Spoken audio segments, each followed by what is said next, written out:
বেশ কয়েকদিন ধরে হাসপাতালের ইনডোর এবং আউটডোরের বিভিন্ন জায়গায় দেখা মিলছে বিষাক্ত সাপ। আতঙ্কে হাসপাতালে ভর্তি থাকা রোগী সহ আত্মীয়দের পাশাপাশি স্বাস্থ্যকর্মীরাও। এই চিত্র বাঁকুড়ার তালডাংরা গ্রামীণ হাসপাতালে।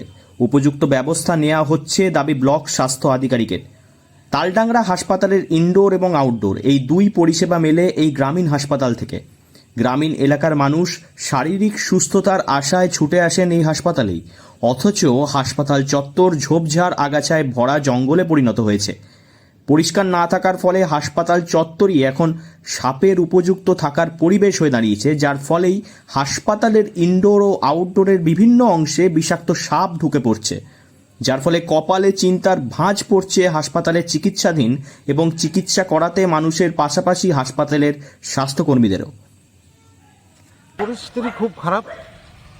চন্দ্রবড়ার থেকে, চিতি সাপ থেকে, লাউডগার থেকে সব সাপই বেরোনি আসছে।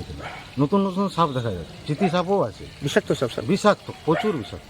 এই রিসেন্ট বেরিয়েছে চিতি সাপ আমাদের ইনডোরের ভিতরে। চিতি সাপ একটা বেরিয়েছে, ওটাও ফেলে দেওয়া হলো জঙ্গলের দিকে, মারা হয়নি। সাপগুলো কোথায় বেরোচ্ছে মোটামুটি? ওই প্যাসেজে একটা বেরোলো, একদম কি বলে চন্দ্রবড়া, চিতি সাপ, একদিন লাউডগা।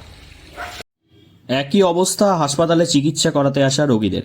আতঙ্ক থাকলেও করার কিছু নেই, কারণ হাসপাতালে তো আসতে হবে। শরীর অসুস্থ হলে একটা রোগীকে হাসপাতালে আসতেই হবে চিকিৎসা করিয়ে সুস্থ হওয়ার জন্য।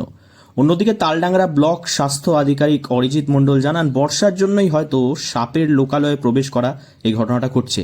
তবে তারা সমস্ত রকম ব্যবস্থা এবং নজরদারি রাখছে বলেই জানিয়েছে। খুব দ্রুত হাসপাতাল চত্বর পরিষ্কার করার চেষ্টা করা হবে বলে জানান।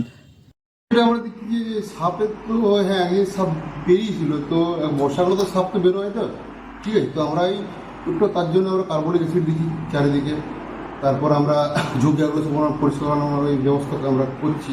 অলরেডি বিডিও ম্যাডামকে ইনফর্ম করা হয়েছে, চিঠি করা হয়েছে, যাতে ঝোপ জায়গাগুলো পরিষ্কার করানোর যদি ব্যবস্থা করা যায়, ঠিক আছে। তো বর্ষাকালে তো একটু সাপ বেরোবেই, ওটা স্টেপ নিচ্ছি, ঠিক আছে। অলরেডি ম্যাডামকে চিঠি করে দিয়েছি, এবং আমরাও কালকে পরিষ্কার করানোর উদ্যোগ নিয়েছি আগামীকাল।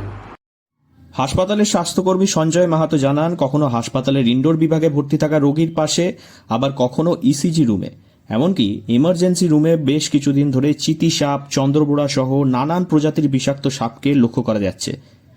যে কোনো সময় একটি বড়সড় বিপদ ঘটে যেতে পারে সাপের কামড়ে।